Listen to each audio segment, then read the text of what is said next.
सच्ची मित्रता। एक अस्पताल के कमरे में दो लोग भर्ती थे, जिसमें एक का नाम सुरेश और दूसरे का नाम किशन था। अस्पताल के उस कमरे में जिसमें ये दोनों भर्ती थे, उसमें सिर्फ एक ही खिड़की थी, जो किशन के बिस्तर के पास थी। लेकिन किशन को सिर्फ 2 घंटे के लिए ही बाहर देखने दिया जाता था। सुरेश को कोई गंभीर बीमारी होने के कारण उसको अपने बिस्तर से हटने की अनुमति नहीं थी। फिर कुछ दिनों में किशन और सुरेश की दोस्ती हो गई। धीरे धीरे दोनों की फ्रेंडशिप इतनी गहरी हो गई कि वो दोनों अपने घर परिवार की बातें भी साथ में करने लगे और अपने दिल की भी बातें एक दूसरे को बताने लगे।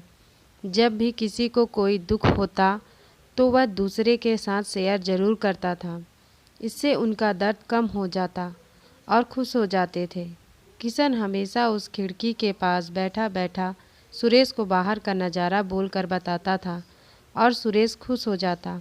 किशन हमेशा उसे बताता था कि आज बगीचे में कितने लोग घूम रहे हैं, मंदिर में आज कोई आयोजन हो रहा है, पास के स्कूल में क्या हो रहा है और बाहर का मौसम कैसा है।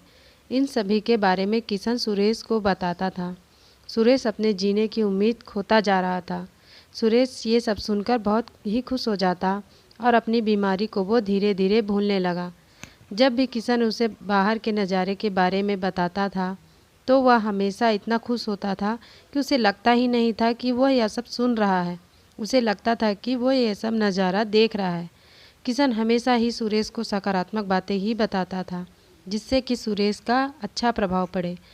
नकारात्मक बातें नहीं बताता था, उससे सुरेश मायूस हो जाता था।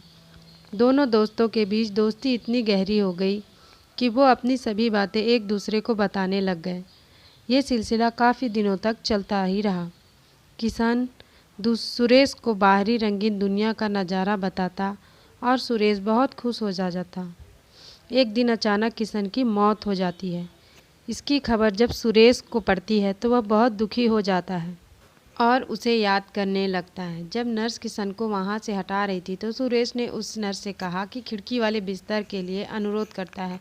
तो नर्स ने कहा कि तुम्हें ये बिस्तर क्यों चाहिए? तो सुरेश ने कहा कि यहाँ से बाहर का नज़ारा देखना चाहता हूँ, जो मुझे किशन बताता था। लेकिन जब सुरेश उस खिड़की से देखता है तो वहाँ कुछ दिखाई नहीं देता, क्योंकि वहाँ पर एक दीवार खड़ी हुई थी। वहाँ कोई मंदिर का आयोजन, पार्क में खेलते बच्चे और पास में कोई स्कूल था ही नहीं, जो किशन सुरेश को बताता था। वो कुछ वहाँ पर था ही नहीं। किशन को सब सुरेश को इसलिए बताता था क्योंकि सुरेश वो सब सुनकर अपनी बीमारी को भूल रहा था। वो सिर्फ सुरेश की हिम्मत बढ़ाता था और उसकी मरने वाली उम्मीद को कम करता था, जिससे तुम ज़िंदगी जीने का महत्व सीख सको। कहानी अच्छी लगी हो तो वीडियो को लाइक, शेयर एंड चैनल को सब्सक्राइब करें।